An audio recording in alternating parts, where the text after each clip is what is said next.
अस्सलामुअलैकुम वीवर्स, मैं हूं मोहम्मद रिजवान और आप देख रहे हैं YouTube channel Chinese Pakistani foods. तो वीवर्स, आज मैं आप लोगों के लिए लाया हूं बहुत ही मज़ेदार और बहुत ही आसानी से बनने वाली ऊँट के गोश्त की रेसिपी। कि अरब ममालिक में जो है वो ऊँट का गोश्त किस तरह से बनाया जाता है, तो आज हम इस वीडियो में देखेंगे। तो इसे हम बग़ैर ऑयल के बनाएंगे और बहुत ही कम मसालों से बनाएंगे। तो वीडियो को एंड तक देखिएगा, इंशाल्लाह वीडियो जो है वो आपको पसंद आएगी। तो बनाना शुरू करते हैं। तो सबसे पहले यहाँ पे हमने ले लिया है गोश्त। तो गोश्त जो है वो हमारे पास 10 से 12 किलो गोश्त है और इसको हमने बड़ी बोटियों में काट लिया है। तो अगर आप घर में बना रहे हैं 1 से 2 किलो, तो आप रूटीन में जिस तरह से हम घर में बनाने के लिए बोटियाँ काटते हैं उस हिसाब से आप कटिंग कर लीजिएगा। तो हमारे पास यहाँ पे काफ़ी ज़्यादा है, तो इसलिए हमने इसको बड़ी बोटियों में काटा है और इसको धो लिया है अच्छी तरह से। तो यहाँ पे हमने पतीले के अंदर पानी चढ़ा दिया है 2 से 3 लीटर बॉयल होने के लिए। तो आपने ये ध्यान रखना है, जितना आपने गोश्त लेना है उसी हिसाब से आपने पानी डालना है। और अगर आप प्रेशर कुकर के अंदर पका रहे हैं 1 से 2 किलो, तो 1 गिलास पानी जो है वो काफ़ी होगा उसमें उसको गलाने के लिए। तो यहाँ पे हमने उबलते हुए पानी के अंदर गोश्त डाल दिया है और ये पानी जो है वो आपने बिल्कुल कम भी नहीं रखना और ज़्यादा भी नहीं रखना। तो या इसको हम ढाँप कर पकाएंगे। जब ये पकना शुरू हो जाएगा तो उसके बाद जो है इसके ऊपर जो झाग आती है, जो मैल आती है, वो उतार लेंगे जिस तरह के आप वीडियो में देख रहे हैं।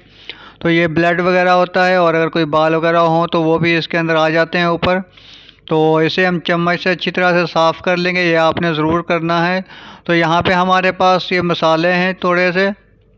तो ये लहसुन अदरक का पेस्ट है 1 कप और ये साबुत लहसुन है वो भी 1 कप है। ये साबुत ही डालेंगे इसी तरह। और उसके बाद तेज़पात है हमारे पास 8 से 10 पत्ते और उसके बाद दालचीनी के टुकड़े हैं 8 से 10 अदद और लौंग है साबुत 1 टेबल स्पून और काली मिर्च साबुत 1 टेबल स्पून और सब्ज़ इलायची 1 टेबल स्पून, सफ़ेद ज़ीरा है 1 टीस्पून और ये काली मिर्चें हैं पिसी हुई 2 टेबल स्पून। और उसके बाद ये नमक है हमारे पास 3 बड़े चम्मच हैं 3 टेबल स्पून है।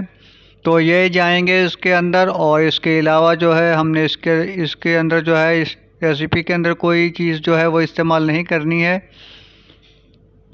तो यहाँ पे हम डाल देंगे, लहसुन डालेंगे और उसके बाद पेस्ट जो है वो डाल देंगे और साथ में ही स्पाइसेस जो हैं वो हम डाल देंगे। तो इसमें इसको अच्छी तरह से हम हिला लेंगे, मिक्स कर लेंगे।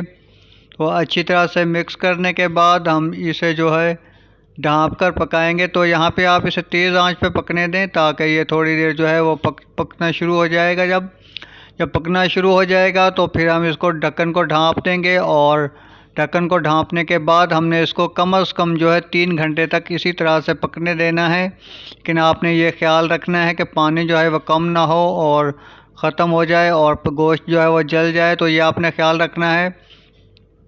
तो हमने इसे तकरीबन 3 घंटे जो है वो पका लिया है और अब यहाँ पे हम इसे चेक करेंगे। तो पानी अभी काफ़ी ज़्यादा है, पानी है और उसके बाद जो है गोश्त जो है वो भी सख्त है। तो हम इसे दोबारा से पकाएंगे।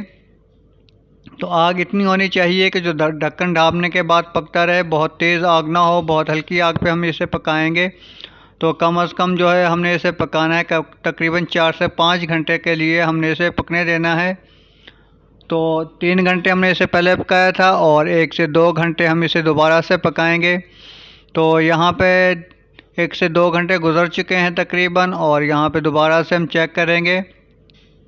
तो गोश्त जो है वो बिल्कुल गल चुका है, बोटियाँ जो हैं वो बिल्कुल नरम हो चुकी हैं। और इसी तरह से जो है अरब ममालिक में बनाई जाती है डिशेज़ जो हैं गोश्त की, वो इसी तरह से बनाई जाती है। और जो यखनी है इसके चावल बनाते हैं और उसके बाद चावल बनाने के बाद जो है ये गोश्त जो है इसी तरह से ऊपर डाल के खाते हैं। तो वो चावल भी हम किसी दिन बनाएंगे। तो यहाँ पे जो है आज सिर्फ गोश्त की बनाई है रेसिपी। तो ये बिल्कुल तैयार है खाने के लिए। तो उम्मीद है वीडियो आपको पसंद आई होगी। वीडियो को लाइक करें और चैनल को सब्सक्राइब करें और अपने फ्रेंड एंड फैमिली के साथ ज़रूर शेयर कीजिएगा और हमें कमेंट करके ज़रूर बताइएगा आपको वीडियो कैसी लगी। तो यहाँ पे आप देख सकते हैं कि गोश्त जो है वो बिल्कुल नरम हो चुका है, बोटियाँ जो है वो बिल्कुल मलाई की तरह नरम है। तो मिलते हैं एक और अच्छी सी वीडियो के साथ। वीडियो देखने का बहुत शुक्रिया। अल्लाह हाफ़िज़।